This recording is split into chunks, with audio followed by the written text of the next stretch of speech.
ಆಕಾಶವಾಣಿ ವಾರ್ತೆಗಳು ಓದುತ್ತಿರುವವರು ಕೆವೈ ಭಾರತಿ. ಮುಖ್ಯಾಂಶಗಳು: 2047ರ ವೇಳೆಗೆ ಅಭಿವೃದ್ಧಿ ಹೊಂದಿದ ರಾಷ್ಟವಾಗುವುದು ಭಾರತದ ಗುರಿಯಾಗಿದೆ. ಸ್ವಾತಂತ್ರ್ಯ ದಿನದ ಭಾಷಣದಲ್ಲಿ ಪ್ರಧಾನಿ ನರೇಂದ್ರ ಮೋದಿ ಪ್ರತಿಪಾದನೆ. ಜಮ್ಮು ಕಾಶ್ಮೀರ, ಲಡಾಖ್ ರಾಷ್ಟದ ಅವಿಭಾಜ್ಯ ಅಂಗ, ಭಾರತ ಪುನರುಚ್ಚಾರ. ಕರ್ನಾಟಕದ ಸರ್ವಾಂಗೀಣ ಅಭಿವೃದ್ಧಿಗಾಗಿ ಹಲವು ನೂತನ ಯೋಜನೆಗಳು ಶೀಘ್ರ ಜಾರಿ, ಮುಖ್ಯಮಂತ್ರಿ D K Shivakumar. Test cricket, Bharat Sri Lanka ನಡುವಿನ ಪಂದ್ಯ ಪ್ರಗತಿಯಲ್ಲಿ.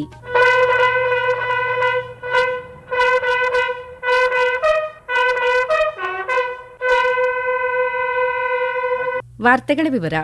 ರಾಷ್ಟ್ರಾದ್ಯಂತ ಇಂದು 80ನೇ ಸ್ವಾತಂತ್ರ್ಯ ದಿನಾಚರಣೆಯನ್ನು ಸಂಭ್ರಮದಿಂದ ಆಚರಿಸಲಾಗುತ್ತಿದೆ. ದೆಹಲಿಯ ಐತಿಹಾಸಿಕ ಕೆಂಪುಕೋಟೆಯಲ್ಲಿ ಪ್ರಧಾನಿ ನರೇಂದ್ರ ಮೋದಿ ಅವರು ರಾಷ್ಟ ಧ್ವಜಾರೋಹಣ ನೆರವೇರಿಸಿದರು. ಈ ವೇಳೆ ಭಾರತೀಯ ವಾಯುಪಡೆಯ 2 Mi-17 ಹೆಲಿಕಾಪ್ಟರ್ಗಳು ಪುಷ್ಪವೃಷ್ಟಿ ಮಾಡಿದವು. 21 ಕುಶಾಲತೋಪುಗಳ ಗೌರವ ವಂದನೆ ಸಲ್ಲಿಸಲಾಯಿತು. ಬಳಿಕ ದೇಶವನ್ನುದ್ದೇಶಿಸಿ ಭಾಷಣ ಮಾಡಿದ ಪ್ರಧಾನಿಯವರು ಸ್ವಾತಂತ್ರ್ಯದ ನಂತರ ಮೊದಲ ಬಾರಿಗೆ ಕೆಂಪುಕೋಟೆಯಿಂದ ವಂದೇ ಮಾತರಂ ಪ್ರತಿಧ್ವನಿಸುತ್ತಿದೆ ಎಂದು ಹೇಳಿದರು. ಇತ್ತೀಚಿನ ದಿನಗಳಲ್ಲಿ ದೇಶದ ಕೆಲವು ಭಾಗಗಳು ತೀವ್ರ ಪ್ರವಾಹ ಮತ್ತು ಭೂಕುಸಿತಗಳನ್ನು ಕಂಡಿದ್ದು ಅನೇಕ ಕುಟುಂಬಗಳ ಮೇಲೆ ಪರಿಣಾಮ ಬೀರಿದೆ. ಇಡೀ ರಾಷ್ಟವು ಅವರ ಜೊತೆ ದೃಢವಾಗಿ ನಿಲ್ಲುತ್ತದೆ ಎಂದರು. ಒಂದು ರಾಷ್ಟವು ತನ್ನ ದೃಢ ನಿಶ್ಚಯ ಮತ್ತು ಸಾಮರ್ಥ್ಯಗಳ ಬಲದ ಮೇಲೆ ಮುಂದುವರಿಯುವಾಗ ಅದು ಶ್ರೇಷ್ಠವಾಗುತ್ತದೆ. ಕಳೆದ 12 ವರ್ಷಗಳಲ್ಲಿ ಕೋಟ್ಯಂತರ ನಾಗರಿಕರು ತಮ್ಮ ದೃಢ ನಿಶ್ಚಯ ಹಾಗೂ ಸಮರ್ಪಣಾ ಮನೋಭಾವದಿಂದ ದೇಶವನ್ನು ಹೊಸ ಎತ್ತರಕ್ಕೆ ಕೊಂಡೊಯ್ಯಲು ಸಾಧ್ಯವಿರುವ ಎಲ್ಲ ಪ್ರಯತ್ನಗಳನ್ನು ಮಾಡಿದ್ದಾರೆ. ಇದರಿಂದಾಗಿ 25 ಕೋಟಿ ಜನರು ಬಡತನದಿಂದ ಹೊರಬಂದಿದ್ದಾರೆ ಎಂದು ಪ್ರಧಾನಿ ನರೇಂದ್ರ ಮೋದಿ ತಿಳಿಸಿದರು. ಒಂದು ಕಾಲದಲ್ಲಿ ದುರ್ಬಲ 5 ಆರ್ಥಿಕತೆಗಳಲ್ಲಿ ಒಂದಾಗಿದ್ದ ಭಾರತ ಈಗ ವಿಶ್ವದ ಪ್ರಮುಖ ಮತ್ತು ವೇಗವಾಗಿ ಬೆಳೆಯುತ್ತಿರುವ ಆರ್ಥಿಕತೆಯಾಗಿ ಹೊರಹೊಮ್ಮಿದೆ. 2047ರ ವೇಳೆಗೆ ಅಭಿವೃದ್ಧಿ ಹೊಂದಿದ ರಾಷ್ಟವಾಗುವುದು ಭಾರತದ ಗುರಿಯಾಗಿದೆ ಎಂದು ಹೇಳಿದರು. ಕಳೆದ 12 ವರ್ಷಗಳಲ್ಲಿ ರಕ್ಷಣಾ ಉತ್ಪಾದನೆಯು ಸುಮಾರು 4 ಪಟ್ಟು, ಖಾದಿ ಮತ್ತು ಗ್ರಾಮೋದ್ಯೋಗ ಉತ್ಪಾದನೆಯು 5 ಪಟ್ಟು, ಎಲೆಕ್ಟ್ರಾನಿಕ್ ಉತ್ಪಾದನೆಯು ಸುಮಾರು 7 ಪಟ್ಟು, ಆಧುನಿಕ ರೈಲ್ವೆ ಬೋಗಿ ಉತ್ಪಾದನೆಯು 21 ಪಟ್ಟು ಮತ್ತು ಮೊಬೈಲ್ ಫೋನ್ ಉತ್ಪಾದನೆಯು 33 ಪಟ್ಟು ಹೆಚ್ಚಾಗಿದೆ ಎಂದು ತಿಳಿಸಿದರು. ಇಂಟರ್ನೆಟ್ ಬಳಕೆದಾರರು ಸುಮಾರು 4 ಪಟ್ಟು ಮತ್ತು ಡಿಜಿಟಲ್ ವಹಿವಾಟುಗಳು 100 ಪಟ್ಟು ಹೆಚ್ಚಾಗಿದೆ. ಕೇಂದ್ರ ಸರ್ಕಾರ ಸಾಮಾನ್ಯ ಜನರ ಕಲ್ಯಾಣದ ಕಡೆಗೆ ಕೆಲಸ ಮಾಡುತ್ತಿದೆ ಎಂದ ಅವರು, ಇಂಧನ ಭದ್ರತೆ ಇಂದಿನ ಅಗತ್ಯವಾಗಿದೆ. ಅದಕ್ಕಾಗಿಯೇ ನಾವು ಈಗಾಗಲೇ ಈ ದಿಕ್ಕಿನಲ್ಲಿ ಕ್ರಮಗಳನ್ನು ತೆಗೆದುಕೊಂಡಿದ್ದೇವೆ. 2047ರ ವೇಳೆಗೆ 100 ಗಿಗಾವ್ಯಾಟ್ ಪರಮಾಣು ವಿದ್ಯುತ್ ಸಾಮರ್ಥ್ಯದ ಗುರಿಯೊಂದಿಗೆ ಸರ್ಕಾರ ಮುಂದುವರಿಯುತ್ತಿದೆ ಎಂದು ಪ್ರಧಾನಿ ನರೇಂದ್ರ ಮೋದಿ ಹೇಳಿದರು. स्पोर्ट की दुनिया में भारत का प्रदर्शन बेहतर होता रहा है और हम 2036 में ओलंपिक के मजबूत दावेदार बनकर के आगे बढ़ रहे हैं और 2030 में कॉमनवेल्थ गेम्स को भारत होस्ट करने वाला है. और मेरे साथियों, दुनिया में जो ओलंपिक की खेल होते हैं करीब 40 प्रकार के गेम होते हैं. ರಾಷ್ಟೀಯ ಗೀತೆ ವಂದೇ ಮಾತರಂನ 150 ವರ್ಷಗಳ ಪರಂಪರೆಯನ್ನು ಸ್ಮರಿಸುವುದು ಹಾಗೂ 2047ರ ವಿಕಸಿತ ಭಾರತದ ಪಯಣದಲ್ಲಿ ಯುವ ಶಕ್ತಿಯ ಕೊಡುಗೆಯನ್ನು ಬಿಂಬಿಸುವುದು ಈ ಬಾರಿಯ ವಿಶೇಷತೆಯಾಗಿದೆ. ಇದೇ ಮೊದಲ ಬಾರಿಗೆ ಕೆಂಪುಕೋಟೆಯ ಸ್ವಾತಂತ್ರ್ಯ ದಿನಾಚರಣೆಯಲ್ಲಿ ವಂದೇ ಮಾತರಂ ಗಾಯನ ಮಾಡಲಾಯಿತು. ಎನ್ಸಿಸಿ ಹಾಗೂ ಮೈ ಭಾರತ್ ಸ್ವಯಂ ಸೇವಕರು ವಂದೇ ಮಾತರಂ ಹಾಡಿದರು. ಭಾರತೀಯ ಸೇನೆ, ನೌಕಾಪಡೆ ಮತ್ತು ವಾಯುಪಡೆಯ 2500 ಕೆಡೆಟ್ಗಳು ಹಾಗೂ ಮೈ ಭಾರತ್ ಸ್ವಯಂ ಸೇವಕರು ಸಮಾರಂಭದಲ್ಲಿ ಭಾಗವಹಿಸಿದ್ದರು. ವಿಶ್ವಕರ್ಮ ಯೋಜನೆಯ ಕುಶಲಕರ್ಮಿಗಳು, ಮುದ್ರಾ ಯೋಜನೆಯ ಮಹಿಳಾ ಉದ್ಯಮಿಗಳು, ಪಿಎಂ ಸ್ವನಿಧಿ ಯೋಜನೆಯ ಬೀದಿ ಬದಿ ವ್ಯಾಪಾರಿಗಳು ಹಾಗೂ ಭಾರತ್ ಟ್ಯಾಕ್ಸಿಯ ಚಾಲಕರೂ ಸೇರಿದಂತೆ ವಿವಿಧ ಕ್ಷೇತ್ರಗಳ ಸುಮಾರು 5,000 ಮಂದಿ ವಿಶೇಷ ಅತಿಥಿಗಳಾಗಿ ಪಾಲ್ಗೊಂಡಿದ್ದರು. ಜಮ್ಮು ಮತ್ತು ಕಾಶ್ಮೀರ ಹಾಗೂ ಲಡಾಖ್ ಭಾರತದ ಅವಿಭಾಜ್ಯ ಅಂಗ ಎಂದು ಭಾರತ ಪುನರುಚ್ಚರಿಸಿದೆ.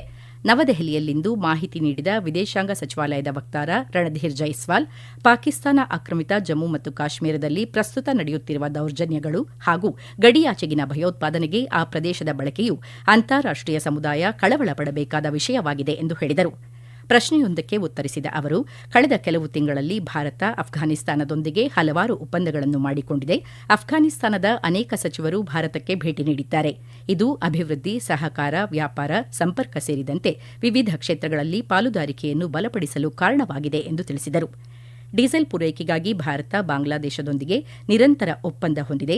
ಭಾರತದ ಸ್ವಂತ ಅವಶ್ಯಕತೆಗಳು, ಸಂಸ್ಕರಣಾ ಸಾಮರ್ಥ್ಯ ಮತ್ತು ದೇಶದಲ್ಲಿನ ಡೀಸೆಲ್ ಲಭ್ಯತೆ ಗಮನದಲ್ಲಿಟ್ಟುಕೊಂಡು ಹೆಚ್ಚುವರಿ ಡೀಸೆಲ್ಗಾಗಿ ಮನವಿಯನ್ನು ಪರಿಶೀಲಿಸಲಾಗುವುದು ಎಂದು ರಣಧೀರ್ ಜೈಸ್ವಾಲ್ ಹೇಳಿದರು. ಈ ವಾರ್ತೆಗಳನ್ನು ಆಕಾಶವಾಣಿಯಿಂದ ಕೇಳುತ್ತಿದ್ದೀರಿ.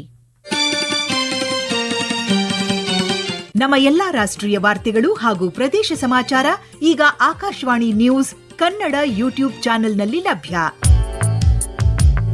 ನಮ್ಮ ಎಕ್ಸ್ ಖಾತೆ ಮತ್ತು ಇನ್ಸ್ಟಾಗ್ರಾಂ ಖಾತೆ ಆಕಾಶವಾಣಿ ನ್ಯೂಸ್ ಕನ್ನಡ. ಹೆಚ್ಚಿನ ಮಾಹಿತಿಗಾಗಿ ನಮ್ಮ ಫೇಸ್ಬುಕ್ ಖಾತೆ AIR ಕನ್ನಡ ನ್ಯೂಸ್ ಅನುಸರಿಸಿ. ಮಾಹಿತಿಯ ಹೂರಣ ವಾರದ ಕಾರ್ಯಕ್ರಮ ಪ್ರಚಲಿತ ವಿದ್ಯಮಾನ ಪ್ರತಿ ಬುಧವಾರ 9:15. ಯುವ ಕರ್ನಾಟಕ ನವಭಾರತ ಎಂಬ ಧ್ಯೇಯ ವಾಕ್ಯದೊಂದಿಗೆ ಕರ್ನಾಟಕದ ಸರ್ವಾಂಗೀಣ ಅಭಿವೃದ್ಧಿಗಾಗಿ ಹಲವು ನೂತನ ಯೋಜನೆಗಳನ್ನು ರೂಪಿಸಲಾಗುತ್ತಿದೆ ಎಂದು ಮುಖ್ಯಮಂತ್ರಿ ಡಿಕೆ ಶಿವಕುಮಾರ್ ತಿಳಿಸಿದ್ದಾರೆ. 80ನೇ ಸ್ವಾತಂತ್ರ್ಯೋತ್ಸವದ ಸಂದರ್ಭದಲ್ಲಿ ಬೆಂಗಳೂರಿನ ಮಾಣಿಕ್ ಷಾ ಪರೇಡ್ ಮೈದಾನದಲ್ಲಿಂದು ರಾಷ್ಟ್ರಧ್ವಜಾರೋಹಣ ನೆರವೇರಿಸಿ ಮಾತನಾಡಿದ ಅವರು, ಸರ್ಕಾರಿ ವಲಯದಲ್ಲಿ ಖಾಲಿ ಇರುವ 72,000 ಪ್ರಮುಖ ಹುದ್ದೆಗಳನ್ನು ಮುಂದಿನ 6 ತಿಂಗಳಲ್ಲಿ ಭರ್ತಿ ಮಾಡುವ ಪ್ರಕ್ರಿಯೆಯನ್ನು ವೇಗಗೊಳಿಸಲಾಗುವುದು ಎಂದು ತಿಳಿಸಿದರು. ಖಾಸಗಿ ಉದ್ಯೋಗಾವಕಾಶಗಳನ್ನು ಯುವ ಜನರಿಗೆ ತಲುಪಿಸಲು ಯುವ ಉದ್ಯೋಗ ಸೇತು ತಂತ್ರಾಂಶ ಹಾಗೂ ಹಿಂದುಳಿದ 10 ಜಿಲ್ಲೆಗಳಲ್ಲಿ ನೂತನ ಉದ್ಯೋಗ ಸೃಷ್ಟಿಸುವ ಉದ್ಯಮಿಗಳಿಗೆ ಪ್ರತಿ ಉದ್ಯೋಗಕ್ಕೆ ತಿಂಗಳಿಗೆ 2,500 ರೂಪಾಯಿ ಪ್ರೋತ್ಸಾಹ ಧನ ನೀಡುವ ಉದ್ಯೋಗ ನಿಧಿ ಯೋಜನೆಯನ್ನು ಜಾರಿಗೆ ತರಲಾಗುವುದು ಎಂದು ಮಾಹಿತಿ ನೀಡಿದರು.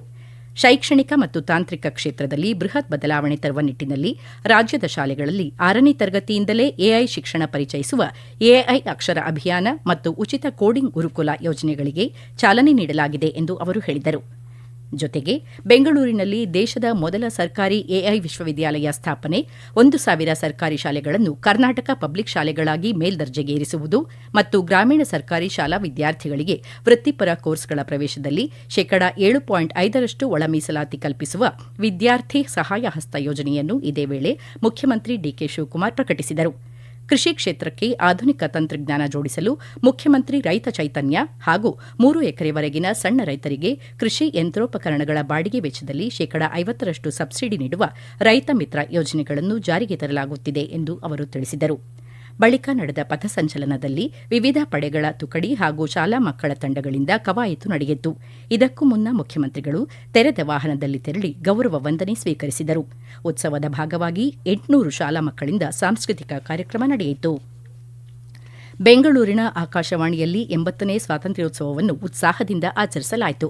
ಕಾರ್ಯಕ್ರಮದಲ್ಲಿ ಕಚೇರಿ ಮತ್ತು ಕ್ಲಸ್ಟರ್ ಮುಖ್ಯಸ್ಥರಾದ ಉಪಮಹಾನಿರ್ದೇಶಕ ಸಂಜೀವ್ ಕೆಪಿ, ಸಹಾಯಕ ನಿರ್ದೇಶಕರು ಮತ್ತು ಕಾರ್ಯಕ್ರಮ ಮುಖ್ಯಸ್ಥರಾದ ನೂತನ್ ಕದಂ, ಬೆಂಗಳೂರು ಆಕಾಶವಾಣಿಯ ಪ್ರಾದೇಶಿಕ ಸುದ್ದಿ ವಿಭಾಗದ ಮುಖ್ಯಸ್ಥರು ಹಾಗೂ ಸಹಾಯಕ ನಿರ್ದೇಶಕರಾದ ಸುಹಾಸ್ ಆರ್ ಮತ್ತು ಹಿರಿಯ ಆಡಳಿತ ಅಧಿಕಾರಿ ಎಂಎನ್ ಪ್ರಸಾದ್ ಉಪಸ್ಥಿತರಿದ್ದರು.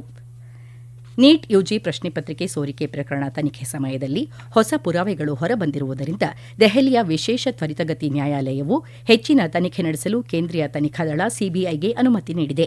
ನೀಟ್ ಯುಜಿ ಪ್ರಶ್ನೆ ಪತ್ರಿಕೆ ಸೋರಿಕೆ ಪ್ರಕರಣದಲ್ಲಿ ಈಗಾಗಲೇ ಆರೋಪ ಪಟ್ಟಿ ಸಲ್ಲಿಸಲಾಗಿರುವ 13 ಆರೋಪಿಗಳನ್ನು ಹೊರತುಪಡಿಸಿ ಇತರ ಆರೋಪಿಗಳ ವಿರುದ್ಧದ ತನಿಖೆಯನ್ನು ಮುಕ್ತವಾಗಿಡಲು ಸಿಬಿಐ ಅನುಮತಿ ಕೋರಿದೆ. ಸಿಎಫ್ಎಸ್ಎಲ್ ವರದಿಗಳನ್ನು ವಿಶ್ಲೇಷಿಸಿದ ನಂತರ ಕೆಲವು ಡಿಜಿಟಲ್ ಪುರಾವೆಗಳು ಸಿಕ್ಕಿದ್ದು, ಇದರಿಂದಾಗಿ ಹೆಚ್ಚಿನ ತಜ್ಞರ ಅಭಿಪ್ರಾಯಗಳನ್ನು ಪಡೆಯುವುದು ಅಗತ್ಯವಾಗಿದೆ ಎಂದು ಸಿಬಿಐ ತಿಳಿಸಿದೆ. ಭಾರತ ಮತ್ತು ಶ್ರೀಲಂಕಾ ನಡುವಿನ 2 ಪಂದ್ಯಗಳ ಸರಣಿಯ ಮೊದಲ ಟೆಸ್ಟ್ ಕ್ರಿಕೆಟ್ ಪಂದ್ಯ ಇಂದು ಶ್ರೀಲಂಕಾದ ಗಾಲೆ ಅಂತಾರಾಷ್ಟೀಯ ಕ್ರೀಡಾಂಗಣದಲ್ಲಿ ಪ್ರಗತಿಯಲ್ಲಿದೆ.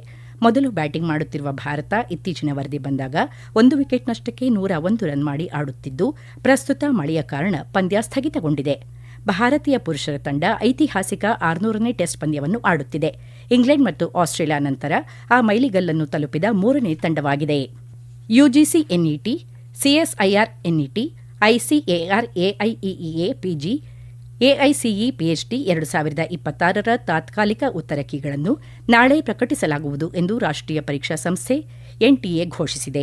ಪರೀಕ್ಷೆಗಳು ಮತ್ತು ಉತ್ತರ ಕೀಗಳಿಗೆ ಸಂಬಂಧಿಸಿದಂತೆ ಸಂಸ್ಥೆಯ ಅಧಿಕೃತ ಮಾಹಿತಿಯನ್ನು ಮಾತ್ರ ಅವಲಂಬಿಸುವಂತೆ ಅಭ್ಯರ್ಥಿಗಳಿಗೆ ಎನ್ಟಿಎ ಸಲಹೆ ನೀಡಿದೆ.